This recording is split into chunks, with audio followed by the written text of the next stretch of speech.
So I read this morning that NatWest is the first of the banks to start reducing the amount of cash that you can take out from a machine.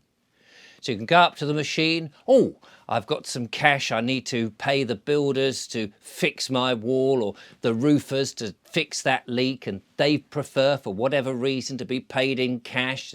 There's about 4 of them up there and they're all being paid. So I need about, I don't know, £1,000, maybe £2,000 just in cash, just to help them out. But you can only now, from the 11th of September, note that date, might ring a bell, 9/11? Yes, from then you can only get £250 out from NatWest Bank in one day, £250. But the other side of it is you can only deposit £250 of cash on the same day. So if you're that builder up there and you've got the money from your client, and there you are, there's £1,000 in cash or whatever it is, you can't deposit that in one go. You're going to take 4 days to get that into the bank. And you might have several clients who prefer to pay you in cash. Oh, not anymore. Because NatWest is the first one that is going to start us on that trajectory of a cashless society. Oh, well, that's rather grim. Now, if I was with NatWest, and I'm very pleased to say that I am not, although other banks are likely to follow through and do the same. If I was, say, a millionaire or a £50 heir in that bank, in other words, if I was anyone with any deposits in that bank whatsoever, I would be thinking about moving my money. I would be moving to another bank, even though that the other banks are likely to follow suit. But I would make a statement, really, to say, if you're going to take away cash, which is our legal right, it is legal tender after all, and you're going to stop us from having that and push us towards this cashless society, then I would be shifting my money.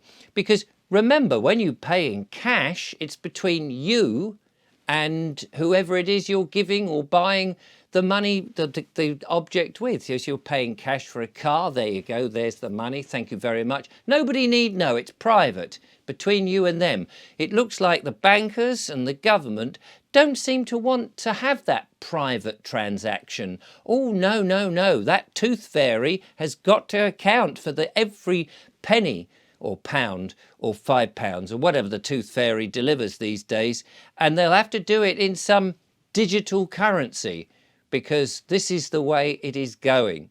So it is a bit worrying. I've been reading this book called Moneyless Manifesto by Mark Boyle, and it's absolutely fascinating about how actually you can survive perfectly well if you just got rid of money altogether.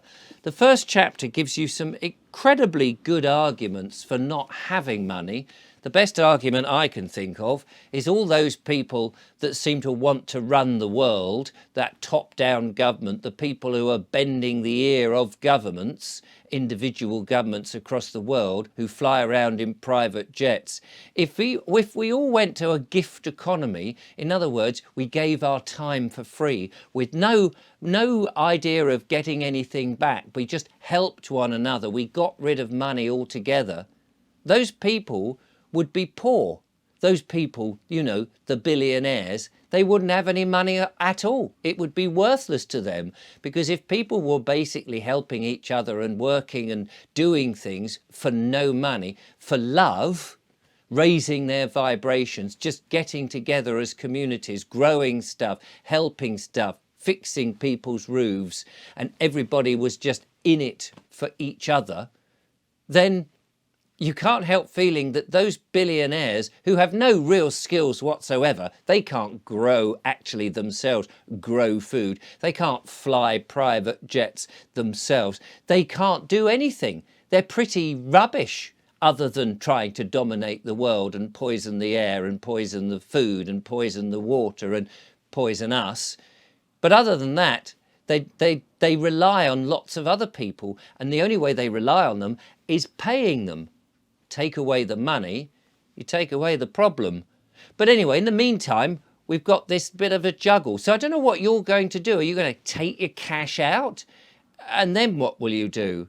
Will this start a run on the bank? Is this the beginning of the central bank digital currency? Is this the start of programmable money where a government authority will be able to tell you what you can buy with your own cash?